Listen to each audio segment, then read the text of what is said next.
Hey everyone, welcome back to the channel. Thank you for being here. My name is Andrew, coming to you from the beautiful Carolinas.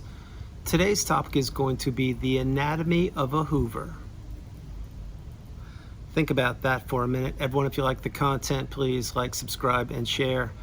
So a Hoover, what is this? This is when a toxic person is trying to communicate with a person who they discarded, or they threw away, or they claimed that they had moved on to somebody else. A Hoover does not mean that the person you're considering wants to get back with you. It could, however, mean that. The likelihood is very low. But having said that, the anatomy of a Hoover, this is when you dissect exactly what that person that you're considering had done to you and why they would attempt to contact you after a period of time.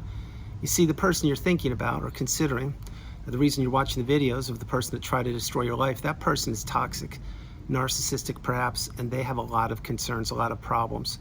They infiltrated your life under the guise of likability or assimilation, and they learned all about you. They figured out what made you tick. They learned about your hopes, your dreams, your goals, your aspirations, your past relationships, your present ones, and where you wanted to go in the future. And as soon as they slithered into your life, it was too late. That's when the dirty fangs or their claws came out, and you were now caught up and trapped in a narcissistic abusive cycle. You were not taught this in school, so you could not know what was ahead. You didn't know that there were predators out there other than in the movies or in books. The predator is a real person, and they have two legs, and they walk just like you, and they breathe the same air as you do, put on the same clothes, and they use the same language as you, which means they know what they're doing. And so when they looked at you, when they first met you, they saw your beautiful, bright, shining light, and they wanted to capture that for a period of time, and they did just that. They took everything they could from you and more. And then one day they discarded you perhaps, and they found a new supply, or your money went to zero, or your health took a hit, or maybe it was a global pandemic from years ago, or all three of these things and more. And next thing you know, the discard was around the corner. New supply was lined up, and you were left all by yourself, isolated during one of the most challenging periods of time in my life, and probably yours too. But you see, the narcissist didn't think you would make it. They didn't think you would claw your way out of that darkness. And they didn't think you would dig your way out of that pit of hell, but you've done it, or you're doing it. And as you were putting yourself back together, and probably or possibly still are, the narcissist is still doing the same things, the same boring, old, manipulating tactics of blame shifting, of gaslighting, of stonewalling, of triangulating, of verbal abusing, mental abusing, financial abuse, and more. But one thing the narcissist does at times, not always, but at times they'll attempt a Hoover. And the anatomy of a Hoover, it's right here. You see, the anatomy is something that's breaking down something, figuring out how it works. Usually, when you think of anatomy, there was an old TV show called Grey's Anatomy. Well, there's the medicine, there's doctors, and they're trying to help people. Well, it's the same kind of thing here with the psychological aspect in the narcissistic relationship. Post discard or post ending, you have to put yourself back together. This is not one size fits all. Your journey will be unique to yourself, yet similar to mine. Remember, we are all on the healing path, headed in the same direction, simply taking different footsteps. But the Hoover, when these people, the toxic narcissistic creatures, pop up and attempt to Hoover, and I'll give you many ways they do this, it's because they're testing the temperature of you. It's because they're taunting you, they're mimicking you, they're mocking you, they are keeping you stuck. They are having you realize that, yeah, you're still tethered to them for some reason, or avenues of communication are still open, whether they need to be or not, that's up to you. But the anatomy of the Hoover, this is when the narcissist tries to twist the knife in deeper. So let's take some examples. The first would be, let's say that you married the narcissist and you are now divorced, and let's say the kids are grown up and they're all on their own, and there's no connections with the narcissist. You've done whatever you needed to do. Time has gone by. And then what happens? Maybe they send you an email, or maybe they call you from a burner phone number, a phantom phone number, and then you would be saying, wait, I remember that area code, but I don't know who would be calling me. It's been so many years. And then, boom, all of a sudden you put two and two together. Oh my gosh, that's my ex. What are they doing? See, right then when I just made that facial expression, that's what happens to people when they receive Hoovers many times, specifically after a long period of time has gone by. But then what you do is you collect yourself and you say, okay, that was then, this is now. That person who turned out to be the narcissist, who just called me or emailed me or whatever they did, what they're trying to do is see how strong I am. They're trying to see where I am mentally. They're trying to see where I am financially and physically and emotionally and spiritually. And a Hoover is meant to disrupt your energy. It's meant to trap you. It's meant to have you thinking about the past, sometimes wondering about the good days. Were they really that good, or were the bad days really that bad? But what the Hoover essentially does is it is coming at the hands of a toxic person, a shallow person, a bully, a coward, and someone who knows that at one point they got to you because you weren't taught this in school, and they used you as a fuel source, and they're trying to get back what they once had before they discarded you or before that relationship ended. Now again, I'm not saying that the narcissist, if they Hoover you or hoovered you, that they want to get back in a relationship. What I'm saying is that, although sometimes that's true, is that they want to test the temperature of you. They're trying to keep you tethered to them, wondering, thinking about them, maybe looking at their social media, seeing where they are, how they're looking, what they're doing, how much weight they've gained or how much weight they've lost, all these things. That is one potential avenue of the anatomy of a Hoover. Another example would be this. Let's say that you're out of the relationship and you weren't married, or it was a romantic relationship or a friend or sibling, any of those things. Well, maybe they use a birthday or a holiday or someone's health concern as a way to Hoover you. And they will say something like this: oh, well, so-and-so's getting married in a few months. Are you going to go? And you will be saying, let's say you didn't block this person. You'll be like, wait, I'm not even close with that person. I haven't talked to them in years.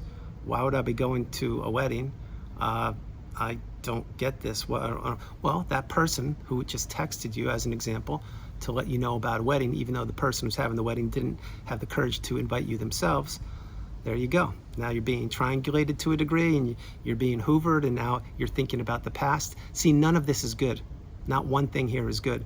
When somebody shows you who they are on this planet Earth during your life, you need to trust who they are the very first time they show you. Now, you didn't know that when you were in the narcissistic relationship because the narcissist wore a mask. You weren't taught this in school. You didn't know what they were capable of. You didn't know that they were predators, and you didn't know that they wanted to take everything and more from you. But now that you have the wisdom and you're applying the tools, you understand that when someone shows you something, you need to believe them. And there's no more room in your life, certainly not in my life, for a 3-strike rule. After the discard by the narcissist, I implemented a 2-strike rule. And truth be told, over the last few years, I implemented a 1-strike rule, which somebody in the community came up with years ago, and it's genius. Because there are 8.2 billion people on the planet, you don't need to be communicating with anybody if you don't want to, whether they are blood relatives or not. So the anatomy of a Hoover, we've already talked about a few examples. Another example would be, let's say that a flying monkey swarms around you and says, oh, so-and-so was asking about you, they're wondering how you're doing, etc. And you would be saying, wait a minute, I asked you years ago to not mention that person's name. Why are you mentioning their name now? But now you're saying that in your head because you've healed, you're doing great. Well, then that person right there just revealed themselves to you. They just showed you that A, they're in communication with your ex or a toxic person, and B, they just mentioned a name that you didn't want mentioned. See, this is how everybody reveals themselves in time. Everybody reveals themselves. So don't think that your bestie of 25 years has your back. Don't think that your friends will be there for you when you have challenges. Many people will run. They will disappear and claim that they're busy, or they wish they could help, but they can't. But you remember this: when the times were rolling, when the good times were had, and all the barbecues and events and vacations were on your dime, the list of people that were on to be invited, it was endless, it was countless. But once your money ran out, the narcissist ran out. Once your health ran out, the narcissist ran out. Once they were ready to insert the new supply, they ran out onto the new supply. So the narcissist knows what they're doing, but you need to remember, a stable, healthy person is never going to hoover anybody in their right mind or in their lifetime. Because if somebody blocked you, let's put narcissism on the side for a minute. Say somebody blocked you. Okay, well, great, they blocked you. Well, they just took themselves out. The trash just took itself out. Okay, well, who cares? Doesn't matter. But before you got the wisdom, that probably would have hurt you. And you would have said, why'd they do that? I don't get it. I did so much for them. Well, now you're getting the tools, and you understand if someone does that, they did it for whatever reason, and it doesn't matter. But now you don't have to communicate with them. You win. That's a good thing. But the narcissist will attempt hoovers when people cross their minds, or when people have improved their circumstances, or when people are doing better than them, or if they think that there's something else they can take from that person. Now, here's the most pivotal part of this video. Play it a few times. If you have avenues of communication that are currently open with that toxic person right now, maybe you didn't block them on your phone, maybe you didn't block them on email, or maybe you didn't, maybe you're still receiving text messages or something from them, you need to understand that even reading any text from these toxic people, it has the ability to set you back. And I don't want you being set back. I want you moving forward. Leave the narcissist in the past. They will hoover when they want to. They will try to keep you stuck in the past. They will try to keep you thinking about the alleged good times. They will try to make you jealous. You will be experiencing FOMO in the beginning, which is fear of missing out, because you probably were caught up in the trauma bond when the relationship first ended. I'm certain you were. But again, you didn't know what you know now. Now with all the wisdom and all the tools, you need to insulate and protect yourself. You need to have boundaries, maintain your boundaries. And if somebody says something that you don't agree with, don't comment. Just say, I'm sorry you feel that way. That's your perspective. You're entitled to feel however you want to. You can express yourself however you want to, but don't take the bait. The narcissist will continue. If you have avenues of communication open with them, they will continue to try to text you, continue to try and call you, continue to try and email you, and I'll share a big one in a moment. And if all they're trying to do there is throw 10,000 darts at the dartboard, and if any one of them sticks, boom, you're right back in the soup. You're right back in communication with them, and that's where they thrive. That's in that low vibrational quagmire state. That's where they want you. And you were there for a period of time, which was the length of the relationship. So you need to batten down the hatches, go no contact, and block that person and heal properly. You should not be giving toxic people more and more chances. You should not be thinking that they can get fixed. You should not be thinking that they can change. You should not be thinking that they ever loved you or cared about you. A toxic person is a person who will try to creep back into your life after a period of time has gone by, and you either have healed or haven't healed, but you haven't blocked them, and you're open to communication. That's exactly what they did with you the very first day they met you. No, it wasn't a Hoover, but they were testing the temperature of you, and they were seeing who you were, learning all about you. Now, the person you're considering, they know you very well. They know the old version of you very well, I should say. And if you haven't healed, then they know you extremely well. If you have healed, they don't know that, and they don't need to know that. And your information pipeline to toxicity should be closed, and closed for good. Do not allow toxic behavior in your life, on your social media, in your neighborhood, in your building, in your house, in any events you attend. Have your boundaries, maintain them. You paid a big price to be in that narcissistic relationship, and it's called wisdom. And with this wisdom comes great responsibility, because with great responsibility comes your great superpower. And I know I said that a little differently, but the whole point is you have a superpower now. You need to utilize it. Don't keep it stuck in the on your tool belt and use it at a later date. Use it now. That's why you have it. That's why I pay it forward and create videos each and every day. So the anatomy of a Hoover, it's when a toxic person, you've crossed their mind for some reason, and they're trying to test the temperature of you. Doesn't mean they want to get back with you. Most times, it's exactly what it doesn't mean. They don't want to get back with you. They're trying to taunt you and tease you and mock you and see how strong you are. Number two, they may be triangulating you if you did text them back or answer the phone or whatever you did, and you should not. But if you did, the new supply could be sitting right there next to them, and now they're triangulating you, and you don't even know it with the new supply. And again, you're back in the soup. The less information you know about the narcissist, the better off you will be. The less information they know about you, the better off you will be. The stronger you get, the weaker the narcissist gets. The weaker the narcissist gets, the more clarity arrives in your mind. The clearer your mind arrives, the more you see what they did to you. The more you see what they did to you, the more you need to recognize and understand that no contact is the path. If not now, when? And if you do or did receive a Hoover in the future, if you did, you know that Hoover did not help you out. It set you backwards. And the Hoover will keep popping up over and over and over again to set you backwards or send you backwards until you finally get the message.